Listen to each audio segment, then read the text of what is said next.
السلام علیکم ورحمۃ اللہ تعالی وبرکاتہ نحمده ونصلي ونسلم على رسوله الكريم اما بعد فاعوذ بالله من الشیطان الرجیم بسم اللہ الرحمن الرحیم ان اللہ وملائکته يصلون على النبی یا ایها الذین آمنوا صلوا علیہ وسلموا تسلیما اللهم صل على سيدنا ومولانا محمد معدن الجود والكرم وآله الكرام وابنه الكريم وبارك وسلم صلاة وسلاما عليك يا رسول الله صلی اللہ تعالی علیہ وسلم۔ سورہ بقرہ آیت نمبر 136 کی تفسیر ہے۔ اللہ تبارک و تعالی ارشاد فرماتا ہے قولوا آمنا باللہ وما انزل الینا وما انزل الی ابراہیم واسماعیل واسحاق ویعقوب والاسباط وما اوتی موسیٰ وعیسیٰ وما اوتی النبیون من ربهم لا نفرق بین احد منہم ونحن له مسلمون۔ اے مسلمانوں تم کہو ہم اللہ پر اور جو ہماری طرف نازل کیا گیا ہے اس پر ایمان لائے، اور اس پر ایمان لائے جو ابراہیم اور اسماعیل اور اسحاق و یعقوب اور ان کی اولاد کی طرف نازل کیا گیا اور موسیٰ اور عیسیٰ کو دیا گیا اور جو باقی انبیاء کو ان کے رب کی طرف سے عطا کیا گیا ان سب پر ہم ایمان لائے۔ ہم ایمان لانے میں ان میں سے کسی کے درمیان فرق نہیں کرتے اور ہم اللہ کے حضور گردن رکھے ہوئے ہیں، یعنی ہم اللہ کے فرما بردار ہیں، اللہ کے حکم کی پیروی کرنے والے ہیں، تعمیل کرنے والے ہیں۔ یہاں پر یہ جو فرمایا گیا مسلمانوں سے، یہ فرمایا جا رہا ہے کہ مسلمانوں تم کہہ دو۔ تو کس سے کہہ دو؟ یہود و نصارہ اور مشرکین سے کہہ دو کہ ہم تو اللہ پر ایمان لائے اور جو کچھ اللہ نے نازل کیا ہماری طرف نازل کیا، یعنی ہماری طرف قرآن پاک نازل ہوا ہے تو ہم اس پر بھی ایمان لائے، اور اگلے انبیاء کرام پر جو کتابیں نازل ہوئی اس پر بھی ہم ایمان لائے۔ ساری آسمانی کتابوں کو ہم مانتے ہیں اور ان پر ایمان رکھتے ہیں۔ تو یہاں پر انبیاء کرام علیہ الصلوۃ والسلام کے تعلق سے چند باتیں یاد رکھنے کی ہیں۔ پہلی بات یہ ہے کہ تمام انبیاء کرام علیہ الصلوۃ والسلام اور تمام آسمانی کتابوں پر ایمان لانا ضروری ہے۔ جو کسی ایک نبی علیہ الصلوۃ والسلام یا ایک کتاب کا بھی انکار کرے وہ کافر ہے۔ البتہ انبیاء کرام علیہ الصلوۃ والسلام کی تعداد مقرر نہ کی جائے، کیونکہ انبیاء کرام علیہ الصلوۃ والسلام کی تعداد کسی قطعی دلیل سے یعنی یقینی دلیل سے ثابت نہیں۔ انبیاء کرام کی تعداد ایگزیکٹلی کتنی ہے وہ ہم نہیں بتا سکتے۔ ایک عدد، ایک آنکڑا بولا جاتا ہے، وہ ہے 1,24,000 کم و بیش۔ اس کے ساتھ یہ کم و بیش کا لفظ اسی لیے جوڑا جاتا ہے کہ یہ تعداد بھی یقینی نہیں ہے،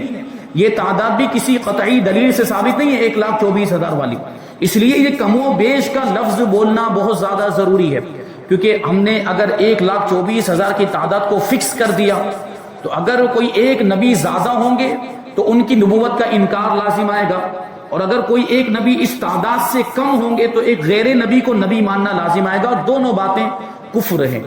اس لیے کم و بیش کا لفظ، اگر یہ تعداد ذکر بھی کر رہے ہوں 1,24,000 کی تو اس میں کم و بیش کا لفظ ضرور بولنا چاہیے۔ کم و بیش کا مطلب ہوتا ہے کم یا زیادہ، یعنی سارے انبیاء کرام 1,24,000 اس سے جو بھی کم یا زیادہ ہوں ان سب پر ہم ایمان لائیں۔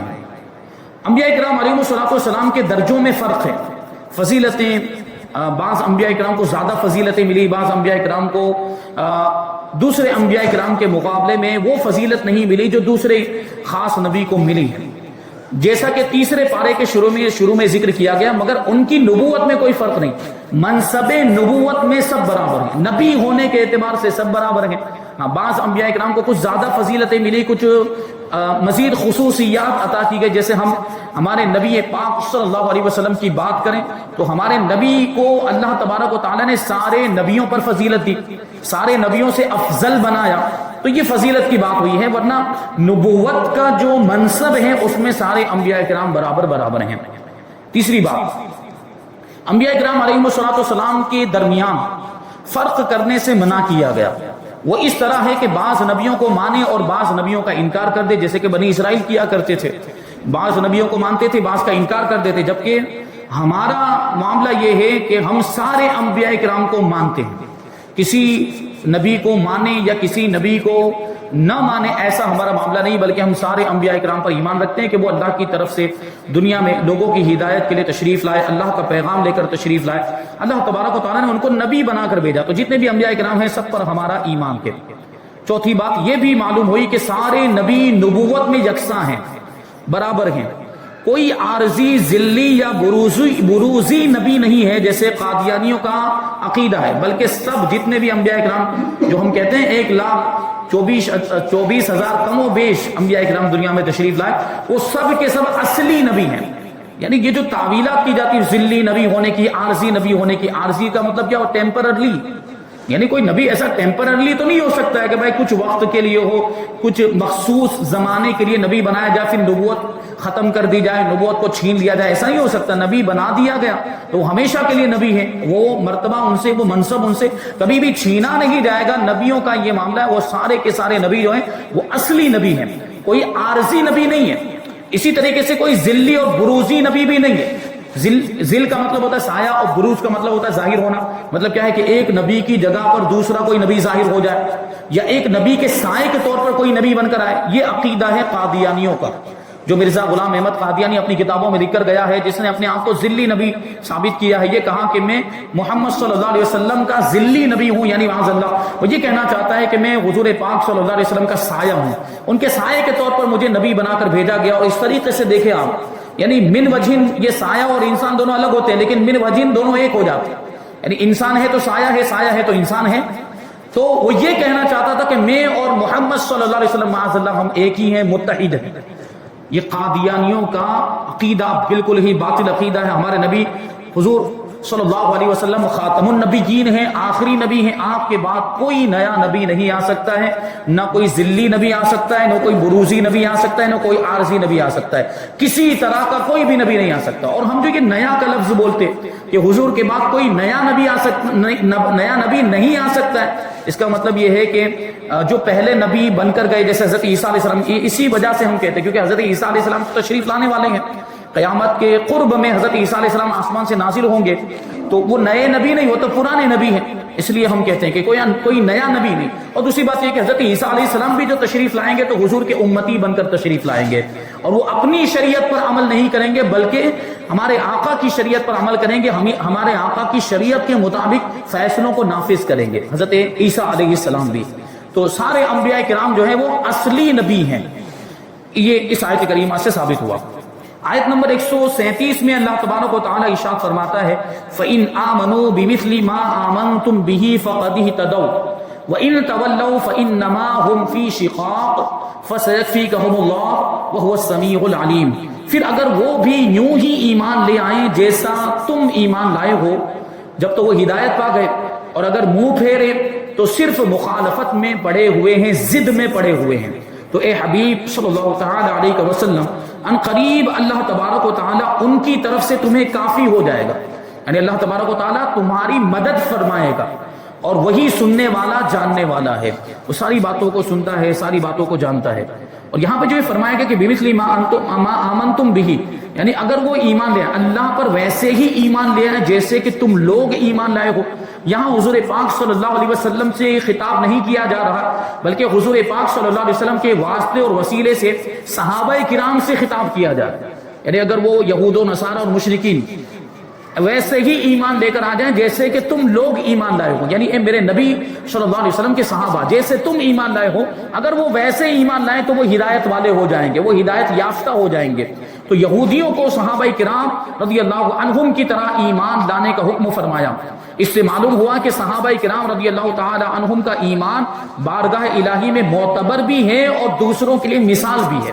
اس آیت کریمہ سے صحابہ کرام کی شان ظاہر ہو رہی ہے۔ اس صحابہ کرام کا جو ایمان ہے بڑا ہی معتبر اور دوسرے لوگوں کے لیے نمونہ عمل ہے، دوسرے لوگوں کے لیے مثال ہے۔ اسی لیے تو فرمایا کہ اگر وہ تمہاری طرح ایمان لائے جیسے تم ایمان لائے ہو ویسے وہ ایمان لے آئیں تو ان کا ایمان بھی مقبول ہوگا اور وہ ہدایت یافتہ بھی ہو جائیں گے۔ یعنی ان کو ایمان لانے کا حکم دیا جا رہا ہے، لیکن کیسا ایمان؟ جو صحابہ کرام جیسا ایمان ہے۔ اس سے صحابہ کرام رضی اللہ تعالی عنہم کی فضیلت ظاہر ہوتی ہے اور ان کی شان بھی ظاہر ہوتی ہے۔ اور آگے جو اللہ تبارک و تعالیٰ نے یہ ارشاد فرمایا کہ ان قریب ان کے مقابلے میں اللہ تبارک و تعالیٰ تمہارے لیے کافی ہو جائے گا، تمہاری مدد فرمائے گا۔ یہ اللہ تبارک و تعالیٰ کی طرف سے ذمہ ہے،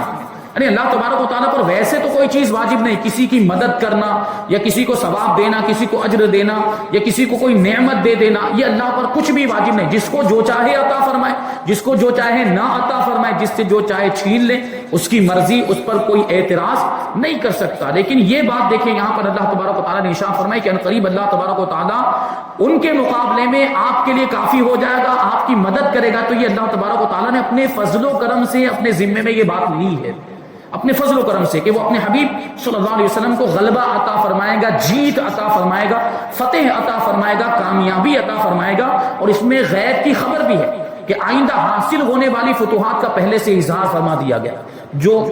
مستقبل میں جو فتوحات حاصل ہونے والی تھی، جو ملک فتح ہونے والے تھے، اس کا ذکر اس میں پہلے سے آ گیا کہ کافروں کے مقابلے میں، یہودیوں کے مقابلے میں اللہ تبارک و تعالیٰ آپ کی مدد فرمائے گا، آپ کے لیے کافی ہو جائے گا. مطلب یہ ہے کہ ان پر آپ کو جیت حاصل ہوگی، آپ کو غلبہ حاصل ہو جائے گا، وہ مغلوب ہو جائیں گے، وہ ہار جائیں گے. یہ پہلے ہی فرما دیا گیا تھا. چنانچہ اللہ تبارک و تعالیٰ کا یہ ذمہ پورا ہوا اور یہ غیبی خبر صادق ہو کر رہی. کفار کے حسد و دشمنی اور ان کی مکاریوں سے حضور پر نور صلی اللہ علیہ وسلم کو کوئی ضرر اور نقصان نہیں پہنچا. حضور اکرم صلی اللہ علیہ وسلم کو فتح نصیب ہوئی، بنی قریظہ قتل ہوئے، جبکہ بنو نذیر جلا وطن کیے گئے. بنو قریظہ اور بنو نذیر یہ مدینہ منورہ کے یہودیوں کے دو قبیلے تھے. ان میں سے یہ مقابلے کے لیے آئے تھے کفار و مشرکین کے ساتھ مل کر. تو ان کا کیا ہوا، جبکہ ان کا مسلمانوں کے ساتھ معاہدہ ہوا تھا، عہد ہوا تھا اور ایگریمنٹ ہوا تھا کہ یہ مسلمانوں کے دشمنوں کا ساتھ نہیں دیں گے، لیکن پھر بھی مشرکین کے ساتھ جا کر مل گئے اور مسلمانوں کے خلاف میدان جنگ میں آ گئے تھے. تو ان کو یہ سزا ملی تھی. بنو قریظہ کو قتل کیا گیا اور بنو نذیر کو جلا وطن یعنی وہاں سے نکال دیا گیا، شہر بدر کر دیا گیا. اور جو باقی یہود و نصارہ بچ گئے تھے، اسلامی حکومت قائم ہو جانے کے بعد ان پر جزیہ مقرر کیا گیا، یعنی ٹیکس مقرر کیا گیا کہ اگر اسلامی حکومت میں رہنا چاہتے ہیں تو ٹیکس ادا کر کے رہنا پڑے گا. تو یہ دیکھیں ان کو ذلت و رسوائی کا سامنا ہوا دنیا میں، اور آخرت میں تو وہ جو عذاب ہے ان کے لیے جو تیار کر کے رکھا گیا ہے وہ تو ان کو بھگتنا ہی بھگتنا ہے. آیت نمبر 138 بڑی پیاری آیت کریمہ ہے، ایمان کو تازہ کرنے والی، اور بہت ہی پیاری بات کا اس میں ذکر کیا، اور اس کی تفسیر اگر سنیں گے تو یقیناً آپ کا دل خوش ہو جائے گا، بڑا لطف آئے گا. اللہ تبارک و تعالیٰ ارشاد فرماتا ہے صبغۃ اللہ ومن احسن من اللہ صبغۃ ونحن له عابدون. ہم نے اللہ کا رنگ اپنے اوپر چڑھا لیا ہے، اور اللہ کے رنگ سے بہتر کس کا رنگ ہے؟ اللہ کے رنگ سے بہتر کوئی رنگ نہیں ہو سکتا، اور ہم اسی کی عبادت کرنے والے ہیں. یہ ایمان والے، یہ کافروں کو اور یہود و نصارہ کو ایمان والے جواب دے رہے ہیں کہ ہم نے تو اپنے اوپر اللہ کا رنگ چلا لیا ہے، اور اللہ کے رنگ سے بہتر کوئی رنگ نہیں ہو سکتا ہے. ہم اسی کی عبادت کرنے والے ہیں، ہم شرک کرنے والے نہیں ہیں، ہم کفر کرنے والے نہیں ہیں، ہم توحید پرست ہیں، اللہ کو ایک ماننے والے ہیں. یہ اس آیت کریمہ کے اندر ایمان والوں کو کہنے کا حکم دیا گیا کہ ایمان والے یہ کہیں. اور اللہ کے رنگ سے مراد یہ کوئی ظاہری رنگ نہیں ہے، کالا، لال، پیلا وغیرہ اس طرح کا کوئی رنگ نہیں، بلکہ اللہ کے رنگ سے یہاں پر مراد دین اسلام ہے. یعنی ہم نے اپنے اوپر دین اسلام کا رنگ چڑھا لیا ہے، ہم نے دین اسلام کو اپنے دل میں بسا لیا ہے، اور ہم نے جو اس کو بسایا ہے تو اس کا اثر جو ہے وہ ہمارے اعمال سے ظاہر بھی ہوتا ہے. یعنی ہم پھر اللہ کی اطاعت کرتے ہیں، اللہ کی عبادت کرتے ہیں، نمازیں پڑھتے ہیں، یہ چونکہ ہمارے دل میں ایمان ہے اس وجہ سے. تو یہ رنگ یہ دنیاوی رنگوں کی طرح نہیں ہے. دین اسلام کا جو رنگ جس کو اللہ کا رنگ فرمایا گیا، یہ دنیاوی رنگوں کی طرح نہیں ہے جو پانی سے دھل جائے یا دھوپ میں رکھنے کی وجہ سے اڑ جائے یا زیادہ پرانا ہونے کی وجہ سے پھیکا ہو جائے، ہلکا ہو جائے. یہ ایسا رنگ نہیں، بلکہ دین اسلام کا رنگ جس پر چڑھ جاتا ہے تو کامل طریقے پر چڑھ جاتا ہے، پھر کبھی وہ ہلکا نہیں پڑتا، کبھی وہ پھیکا نہیں پڑتا، کبھی وہ اڑتا نہیں اور کبھی ختم نہیں ہوتا ہے. یہ ایسا رنگ ہے. جس طرح رنگ کپڑے کے ظاہر و باطن میں سرایت کر جاتا ہے، اسی طرح اللہ تبارک و تعالیٰ کے دین کے سچے عقائد ہمارے رگو پے میں سما گئے ہیں. ہمارا ظاہر و باطن اس رنگ میں رنگ گیا ہے. ہمارا رنگ ظاہری رنگ نہیں جو کچھ فائدہ نہ دے، بلکہ یہ رنگ ایسا ہے جو نفوس کو پاک کر دیا کرتا ہے، جو دل کو پاک کر دیتا ہے، جو باطن کو صاف ستھرا کر دیا کرتا ہے. ظاہر میں اس کے آثار ہمارے اعمال سے نمودار ہوتے ہیں. اور عیسائیوں کا طریقہ یہ تھا کہ جب اپنے دین میں کسی کو داخل کرتے یا ان کے یہاں کوئی بچہ پیدا ہوتا تو پانی میں زرد رنگ ڈال کر، پیلا رنگ ڈال کر اس میں اس شخص کو جو ان کے دین میں داخل ہوا ہوتا یا جو بچہ پیدا ہوا ہوتا اس کو غوطے دیتے تھے، اس کی ڈبکیاں لگواتے تھے اور کہتے تھے کہ اب یہ سچا عیسائی ہو گیا. اور اسی طرح یہودیوں کا بھی طریقہ تھا، یہودی بھی مخصوص رنگ تیار کرتے تھے اور جو ان کے دین ان کے مذہب میں داخل ہوتا اس کو اس رنگ میں رنگ دیا کرتے اور کہتے تھے کہ اب یہ یہودی ہو گیا۔ اور ہم اپنے ملک کا جائزہ لیں، ہم اپنے ملک میں جو ہمارے برادران وطن جو غیر مسلمین ہیں ان کی اگر ہم بات کریں تو ان کے یہاں بھی رنگ کا ان کے مذہب کے اندر بہت عمل دخل نظر آتا ہے۔ رنگ کی باتیں بڑی، وہ سندور ہے، فلاں ہے، دھماکہ ہے، تو رنگ کرتے، تو یہ سب ظاہری رنگ ہے، ہمیں ان سارے ظاہری رنگوں کی ضرورت نہیں ہے، ہمارے لیے تو دین اسلام کا رنگ ہی کافی ہے۔ تو اس آیت کریمہ میں ان کا رد فرمایا گیا کہ یہ ظاہری رنگ کسی کام کا نہیں ہے، ظاہری رنگ کسی کام کا نہیں ہے، کام آنے والا اگر کوئی رنگ ہے وہ اللہ تبارک و تعالیٰ کا رنگ ہے، وہ دین اسلام ہے اور اسلام کے سچے عقائد ہے۔ آنے والی آیت کریمہ 139 اللہ تبارک و تعالیٰ ارشاد فرماتا ہے قُلْ أَتُحَاجُّونَنَا فِي اللَّهِ وَهُوَ رَبُّنَا وَرَبُّكُمْ وَلَنَا أَعْمَالُنَا وَلَكُمْ أَعْمَالُكُمْ وَنَحْنُ لَهُ مُخْلِصُونَ۔ تم فرماؤ کہ کیا تم اللہ کے بارے میں ہم سے جھگڑتے ہو حالانکہ وہ ہمارا بھی رب ہے اور تمہارا بھی رب ہے، اور ہمارے عمل ہمارے لیے ہیں، تمہارے عمل تمہارے لیے ہیں، اور ہم خالص اسی کے ہیں، ہم صرف اور صرف اسی کے ہیں۔ یہودیوں نے مسلمانوں سے کہا تھا کہ ہم پہلی کتاب والے ہیں، یعنی پہلے ہمیں کتاب ملی، ہم پرانی کتاب آسمانی کتاب کے ماننے والے، یعنی توریت یقیناً قرآن سے تو پرانی ہے بلکہ زبور سے بھی پرانی ہے اور انجیل سے بھی پرانی ہے۔ تو اس کی طرف ان لوگوں نے اشارہ کرتے ہوئے مسلمانوں سے کہا تھا کہ ہماری کتاب پرانی ہے، پہلے کی ہے، ہمارا قبلہ بھی پرانا ہے یعنی بیت المقدس، اور ہمارا دین بھی پرانا ہے، ہمارا دین بھی قدیم ہے۔ انبیاء کرام علیہم الصلوۃ والسلام ہم میں سے ہوئے ہیں، بنی اسرائیل کے جو انبیاء کرام ہیں، حضرت یعقوب علیہ السلام کے بعد تقریباً بلکہ سارے حضرت عیسیٰ علیہ السلام تک جتنے بھی انبیاء کرام ہوئے وہ بنی اسرائیل میں ہوئے۔ تو وہ کہتے ہیں کہ انبیاء کرام ہم میں سے ہوئے، لہٰذا اگر محمد مصطفیٰ صلی اللہ علیہ وسلم نبی ہوتے تو وہ بھی ہم میں سے ہوتے۔ اس طریقے سے معاذ اللہ ان لوگوں نے نبی پاک صلی اللہ علیہ وسلم کی نبوت کا انکار کر دیا۔ نبی ہوتے تو ان کو ہم میں سے ہونا چاہیے، ہم میں سے ہوتے تو ہم نبی مان لیتے اور وہ نبی ہوتے، لیکن چونکہ عرب میں سے ہو گئے، حضرت اسماعیل علیہ السلام کی اولاد میں سے ہو گئے، اس لیے ان کا کہنے کا مطلب یہ تھا کہ معاذ اللہ محمد صلی اللہ علیہ وسلم نبی نہیں ہے۔ اس پر یہ آیت کریمہ نازل ہوئی اور نبی کریم صلی اللہ علیہ وسلم کے ذریعے ان سے فرمایا گیا کہ ہمارا اور تمہارا سب کا رب اللہ تبارک و تعالیٰ ہے، یعنی چاہے بنی اسرائیل کے لوگ ہوں یا اسماعیل علیہ السلام کی اولاد ہوں، عرب کے لوگ ہیں، سب کا، بلکہ ساری کائنات کا رب، پوری دنیا کا رب، ساری مخلوقات کا رب اللہ تبارک و تعالیٰ ہے۔ اسے اختیار ہے کہ اپنے بندوں میں سے جسے چاہے نبی بنائے، چاہے بنی اسرائیل میں سے نبی بنائے، چاہے عرب میں سے بنائے، اسے پورا اختیار ہے، عرب میں سے نبی بنائے یا دوسروں میں سے نبی بنائے۔ تو اس نے آخری نبی کو، خاتم النبیین کو، ہمارے آقا کو عرب میں مبعوث فرمایا، یہ اس کی مرضی، اور اس میں لاکھوں حکمتیں ہیں جو ہمارے آپ کے سمجھ میں آئے یا نہ آئے، پروردگار کا کوئی بھی کام حکمت سے خالی نہیں ہوتا۔ یہ بات اس آیت کریمہ کے اندر بیان کی گئی، اور یہ جو فرمایا کہ ہم خالص اسی کے ہیں، یعنی ہم کسی دوسرے کو اللہ تبارک و تعالیٰ کے ساتھ شریک نہیں کرتے اور عبادت و اطاعت خالص اسی کے لیے کرتے ہیں، اور اسی وجہ سے ہم عزت کے حقدار ہیں، کیونکہ ہم پروردگار کی ہی عبادت کرتے ہیں، اس کی عبادت میں کسی کو شریک نہیں کرتے اور اللہ تبارک و تعالیٰ کی ہی اطاعت کرتے ہیں، اس کی فرما برداری کرتے ہیں، تو اس اعتبار سے ہم عزت کے حقدار ہوئے، اور اسی وجہ سے اللہ تبارک و تعالیٰ نے ہمیں آخری نبی عطا فرمائے۔ نیز خالص اللہ تبارک و تعالیٰ کا وہی ہوتا ہے جو اس کے رسول کا ہو جائے، جو رسول کا ہو گیا وہ اللہ کا ہو گیا، جو اللہ کا ہوگا اس کو رسول کا ہونا چاہیے، ہونا ضروری ہے، اور جو رسول اللہ صلی اللہ علیہ وسلم کا ہو گیا وہ اللہ کا ہو گیا۔ رب تبارک و تعالیٰ فرماتا ہے کہ من یطیع الرسول فقد اطاع اللہ، جس نے رسول کی اطاعت کی اس نے اللہ کی اطاعت کی۔ اس آیت کریمہ میں رسول پاک صلی اللہ علیہ وسلم کی اطاعت کو اللہ تبارک و تعالیٰ نے اپنی اطاعت فرمایا، جس سے رسول راضی ہو گئے اس سے اللہ راضی ہو جاتا ہے، جو رسول کا ہو جاتا ہے وہ اللہ کا ہو جاتا ہے۔ اعلیٰ حضرت رضی اللہ تعالیٰ عنہ اسی کو یوں فرماتے ہیں، وہ کہ اس در کا ہوا، یعنی حضور پاک صلی اللہ علیہ وسلم کے در کا ہوا، وہ کہ اس در کا ہوا خلق خدا اس کی ہوئی۔ جو حضور پاک صلی اللہ علیہ وسلم کا ہو جاتا ہے پھر ساری مخلوقات اس کی ہو جاتی ہے، اور وہ کہ اس در سے پھرا اللہ اس سے پھر گیا، یعنی پھر وہ اللہ کی رحمت سے دور ہو جاتا ہے، وہ اللہ کی رحمت سے محروم ہو جاتا ہے، پھر اس پر اللہ کی لعنتیں برسنے لگ جاتی، جو حضور پاک صلی اللہ علیہ وسلم کے در سے دور ہو جائے، یعنی معاذ اللہ حضور پاک صلی اللہ علیہ وسلم کا منکر ہو جائے یا حضور کی شان میں گستاخی کرنے والا ہو جائے تو پھر اللہ تبارک و تعالیٰ کی رحمت سے دور ہو جایا کرتا ہے، بلکہ وہ ملعون ہو جاتا ہے، لعنتی ہو جاتا ہے۔ آیت نمبر 140 میں اللہ تبارک و تعالیٰ ارشاد فرماتا ہے، ام تقولون ان ابراہیم و اسماعیل و اسحاق و یعقوب والاسباط كانوا هودا او نصارا قل اانتم اعلم ام اللہ ومن اظلم ممن كتم شہادۃ عنده من اللہ وما اللہ بغافل عما تعملون۔ اے اہل کتاب، اے کتابیو، کیا تم یہ کہتے ہو کہ ابراہیم و اسماعیل، اسحاق اور یعقوب اور ان کی اولاد یہودی تھے یا نصرانی تھے؟ تم فرماؤ کیا تم زیادہ جاننے والے ہو یا اللہ؟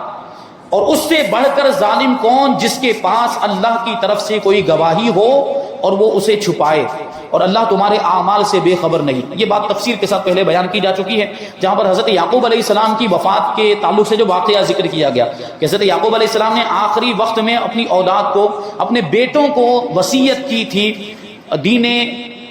اسلام پر قائم رہنے کی، انہوں نے وصیت کی تھی۔ تو اس کے تعلق سے ان لوگوں نے مشہور کیا تھا یہود و نصارہ نے کہ حضرت یعقوب علیہ السلام نے اپنی اولاد کو یہودیت پر قائم رہنے کی وصیت کی تھی، اور عیسائیوں نے کہا تھا کہ حضرت یعقوب علیہ السلام نے اپنی اولاد کو، اپنے بیٹوں کو عیسائیت پر قائم رہنے کی وصیت کی تھی۔ اور حضرت ابراہیم علیہ السلام کے تعلق سے بھی انہوں نے یہ بکواس کی اور یہ بات مشہور کی ہوئی تھی کہ حضرت ابراہیم علیہ السلام یہودی تھے یا نصرانی تھے۔ تو اسی طرح ان لوگوں نے غلط باتیں مشہور کی، کہتے ہیں یہودی کہتے تھے کہ حضرت ابراہیم علیہ السلام یہودی تھے، اور عیسائی کہتے تھے کہ حضرت ابراہیم عیسائی تھے۔ ان کی تردید میں، ان کے رد میں یہ آیت کریمہ اتری کہ یہودیت اور عیسائیت تو ان کے بعد دنیا میں آئی، حضرت ابراہیم علیہ السلام کے زمانے میں تو یہودیت کا نام و نشان ہی نہیں تھا، اور عیسائیت کا بھی نام و نشان نہیں تھا، کیونکہ یہودیت منسوب ہے حضرت موسیٰ علیہ السلام کی طرف اور عیسائیت منسوب ہے حضرت عیسیٰ علیہ السلام کی طرف، اور ان دونوں کا زمانہ بعد کا زمانہ ہے۔ میں اگر مجھے یاد آ رہا ہے تو حضرت ابراہیم علیہ السلام اور حضرت موسیٰ علیہ السلام کے درمیان تقریباً 2000 سالوں کا یا 1000 سال کا فاصلہ، 1000 سال کا فاصلہ ہے حضرت ابراہیم علیہ السلام اور حضرت موسیٰ علیہ السلام کے درمیان، اور حضرت عیسیٰ علیہ السلام اور حضرت ابراہیم علیہ السلام کے درمیان 3000 سالوں کا فاصلہ ہے۔ ابھی سوچے کہاں یہودیت، کہاں عیسائیت اور کہاں حضرت ابراہیم علیہ السلام۔ وہ یہودی ہو سکتے ہیں، عیسائی ہو سکتے نہیں ہو سکتے، عیسائیت بعد میں وجود میں آئی، یہودیت بھی بعد میں وجود میں آئی۔ اور آگے یہ فرمایا گیا کہ اس سے بڑھ کر ظالم کون جو اللہ کی گواہی کو چھپائے، اللہ کی طرف سے اس کے پاس گواہی ہو اور وہ اس کو چھپائے۔ اللہ تبارک و تعالیٰ کی گواہی کو چھپانے والا بڑا ظالم ہے، اور یہ یہودیوں کا حال بیان کیا جا رہا ہے جنہوں نے اللہ تبارک و تعالیٰ کی شہادتیں چھپائی، جو توریت شریف میں مذکور تھی کہ محمد صلی اللہ علیہ وسلم اس کے نبی ہیں اور ان کے اوصاف بیان کیے گئے تھے، اس کو ان لوگوں نے چھپایا۔ اور حضرت ابراہیم علیہ السلام مسلمان ہیں، یہ بات بھی توریت میں بیان کی گئی، اور دین مقبول اسلام ہی ہے، نہ کہ یہودیت اور نصرانیت۔ اب بھی بہت سے لوگ ہیں جو قرآن پڑھتے ہیں لیکن حضور پر نور صلی اللہ علیہ وسلم کی عظمت و شان والی آیتوں کو چھپاتے ہیں۔ یہ ہم بات کریں تو وہابیہ دیا بنا، ان کا یہ حال ہے کہ حضور پاک صلی اللہ علیہ وسلم کی شان جن آیتوں سے ظاہر ہوتی ہے ان کو چھپاتے ہیں، ان کو نہیں بیان کرتے ہیں، اور جن آیتوں سے ظاہری طور پر کوئی نقص نکل رہا ہوتا ہے، حالانکہ حقیقت میں کسی بھی آیت میں حضور پاک صلی اللہ علیہ وسلم کا کوئی نقص یا کوئی عیب بیان نہیں کیا گیا، کسی بھی آیت میں ایسی، وہ اپنے اعتبار سے تعویلیں کرتے ہیں، وہ اپنے اعتبار سے معنی اور مفہوم اس کا نکالنے کی کوشش کرتے ہیں معاذ اللہ، اور اس کے ذریعے حضور کی شان گھٹانے کی کوشش کرتے ہیں۔ لیکن جس کو اللہ تبارک و تعالیٰ بڑھائے، جس کی شان کو اللہ تبارک و تعالیٰ بڑھائے، اس کو کون گھٹا سکتا ہے؟ کوئی نہیں گھٹا سکتا۔ یہ لاکھ کوشش کرنے کے باوجود بھی اپنے مقصد میں ناکام ہے۔ تو ان کا حال یہ یہودیوں جیسا حال ہے، یہ گمراہ فرقے والوں کا یہودیوں جیسا حال ہے کہ یہ بھی قرآن پاک کی ان آیتوں کو چھپاتے ہیں جن میں حضور پاک صلی اللہ علیہ وسلم کی عظمت و شان کو بیان کیا گیا، اور انہیں ان آیتوں کو عوام کے سامنے نہیں بیان کرتے، کیونکہ ان کا مقصد ہی ہے معاذ اللہ کہ حضور پاک صلی اللہ علیہ وسلم کی شان کو گھٹایا جائے۔ ان کا مقصد ہی ہے، ساری تعظیم والی چیزوں پر پابندیاں لگاتے ہیں، یہ وہابیہ دیا بنا۔ اور الحمدللہ اللہ تبارک و تعالیٰ نے ہمیں سنی بنایا ہے، اور ہم جہاں تک شریعت نے تعظیم کرنے کی اجازت دی ہے وہاں تک ہم رسول پاک صلی اللہ علیہ وسلم کی تعظیم کرتے ہیں، اور ہمارے مذہب یعنی اہل سنت و جماعت کے مذہب کا تو دار و مدار اس کی بنیاد ہی ادب پر ہے۔ سنیوں کے مذہب کی بنیاد اور اس کا دار و مدار ہی ادب پر ہے۔ یہ ادب والا مذہب ہے جو ادب سکھاتا ہے، بزرگان دین کا ادب سکھاتا ہے، اولیاء کرام کا ادب سکھاتا ہے، صحابہ کرام کا، اہل بیت اطہار کا ادب سکھاتا ہے، انبیاء کرام کا ادب سکھاتا ہے۔ یہ ایسا پیارا مذہب ہے، یہ ایسا پیارا مسلک ہے جو اللہ تبارک و تعالیٰ نے ہمیں عطا فرمایا ہے، اور اس پر ہم اللہ تبارک و تعالیٰ کا جتنا شکر ادا کریں اتنا کم ہے۔ آخری اس پارے کی آیت کریمہ ہے 141 نمبر کی آیت کریمہ، اللہ تبارک و تعالیٰ ارشاد فرماتا ہے تلک امۃ قد خلت لہا ما کسبت ولکم ما کسبتم ولا تسألون عما کانوا یعملون۔ اس طرح کی آیت کریمہ پہلے آ چکی ہے، اس کو تکرار کے ساتھ ذکر کیا گیا، مکرر ذکر کیا گیا، تاکید کے لیے مکرر ذکر کیا گیا تاکہ یہودیوں کو عبرت حاصل ہو۔ کیا فرمایا کہ وہ ایک امت یعنی انبیاء کرام ایک جماعت ہے جو گزر چکی ہے، ان کے لیے ان کے اعمال ہیں اور تمہارے لیے تمہارے اعمال ہیں، یعنی ان کے اعمال کی وجہ سے تمہیں کوئی فائدہ نہیں ملنے والا ہے، اور تمہارے اعمال کی وجہ سے انہیں کوئی نقصان نہیں پہنچنے والا ہے۔ ان کے اعمال ان کے ساتھ تھے، تمہارے اعمال تمہارے ساتھ ہوں گے، تمہارے اعمال کا تمہیں بدلہ دیا جائے گا، اور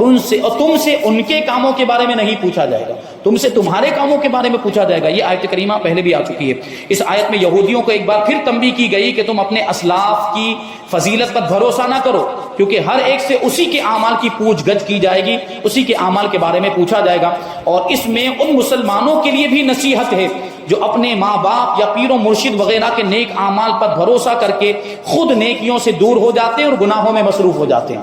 اپنے ماں باپ پر بھروسہ کر لیتے کہ ہمارے باپ دادا تو بہت بڑے تھے، ہمارے باپ دادا بہت نیک تھے، ہمارے باپ دادا متقی پرہیزگار تھے تو ہم بھی جنتی. ایسا نہیں. یا اب جیسے کہ ماحول چلا ہوا ہے مارکیٹ میں، بہت سارے ایسے پیر آ گئے ہیں، بناوٹی پیر. وہ کیا ہوتا ہے کہ جیسے ہی مرید بن گیا اس کو جنت کا ٹکٹ مل جاتا ہے، اس کو جنت کا پروانہ دے دیا جاتا ہے، اور وہ پھر اپنے آپ کو جنتی سمجھنے لگ جاتا ہے، اور اس طریقے سے وہ اپنے پیر پر بھروسہ کر لیتا ہے کہ میں تو مرید بن گیا، اب میں جنتی ہو گیا، اب مجھے نماز پڑھنے کی ضرورت نہیں، نیک عمل کرنے کی ضرورت نہیں ہے. یہ بہت بڑے بدبخت ہیں، یہ خود بھی عذاب میں مبتلا ہوں گے اور ان کے ایسے مریدین بھی عذاب میں مبتلا ہوں گے. تو ایسے لوگوں کی باتوں میں نہیں آنا چاہیے. بہرحال اس کے تعلق سے پہلے بھی باتیں آ چکی ہے. یہاں پر الحمدللہ پہلا پارہ مکمل ہو گیا. انشاءاللہ تبارک و تعالیٰ دوسرے پارے کی ابتدا آئندہ درس میں ہوگی. اللہ تبارک و تعالیٰ کی بارگاہ میں دعا ہے کہ جو کچھ بھی بیان ہوا اس پر ہم سب کو عمل کرنے کی توفیق عطا فرمائے اور نور قرآن سے ہم سب کے دلوں کو روشن اور منور فرمائے. وما علینا الا البلاغ. السلام علیکم.